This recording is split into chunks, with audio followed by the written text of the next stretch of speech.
সারা দেশের মতো LPG gas সংকটের প্রভাব পড়েছে পার্বত্য জেলা রাঙামাটিতে।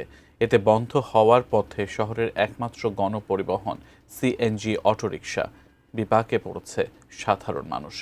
এ নিয়ে আমরা আরও বিস্তারিত জানব। রাঙামাটি থেকে যুক্ত হচ্ছেন আমাদের প্রতিনিধি ইমতিয়াজ কামাল ইমন। ইমন, এলপিজি সংকটে সাধারণ মানুষের ভোগান্তি আপনার কাছ থেকে জানতে চাই।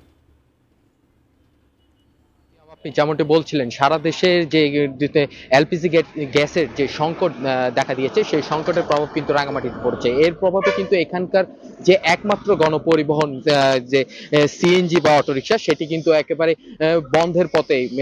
গতকাল থেকেই কিন্তু এখানকার যে গ্যাস ফিলিং স্টেশন গুলো রয়েছে, সেখানে কিন্তু গ্যাসের সংকট দেখা গেলে কিন্তু কালকে বিকাল থেকেই কিন্তু বলা চলে এখানকার যে সিএনজি গুলো রয়েছে সেগুলো কিন্তু একেবারে বন্ধ হয়ে গেছে। এখানকার যে চারটি গ্যাস ফিলিং স্টেশন রয়েছে, সেই চারটি ফিলিং স্টেশনেই কিন্তু আমরা দেখেছি সিএনজির লম্বা লাইন, কিন্তু তারা সেই সিএনজি গুলো সেখানে তাদের যে গ্যাস সেটি নিতে কিন্তু লম্বা লাইন লেগেছিল।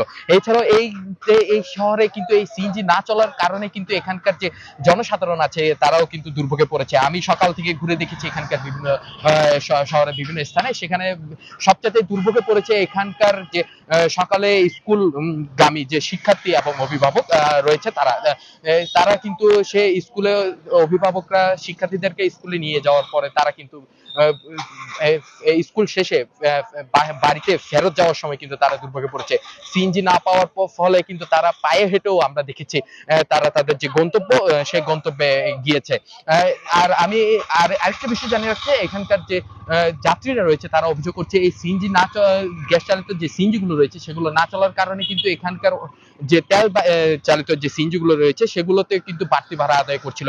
এই বিষয় নিয়ে আমি এখানকার যে সিএনজি চালক সমিতির সাধারণ সম্পাদক রয়েছে মিজানুর রহমান, তার সাথে কথা বলেছিলাম। তিনি আমাকে যেটি জানিয়েছে, এই গ্যাস না পাওয়ার ফলে কিন্তু এখানকার এখন পর্যন্ত প্রায় 500 সিএনজি কিন্তু বন্ধ হয়ে গেছে। এর ফলে আরেকটি বিষয়, এখানকার যে অতিরিক্ত ভাড়া আদায় যে সিএনজি গুলো করছে তাদের মধ্যে 9টি সিএনজি কে ইতিমধ্যে কিন্তু তারা শাস্তির আওতায় এনেছে।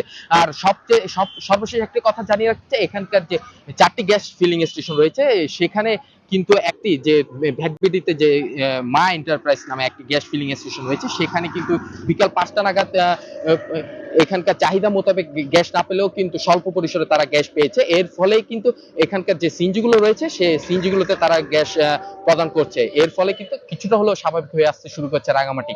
তো এই ছিল আমার কাছে রাঙামাটি থেকে সর্বশেষ।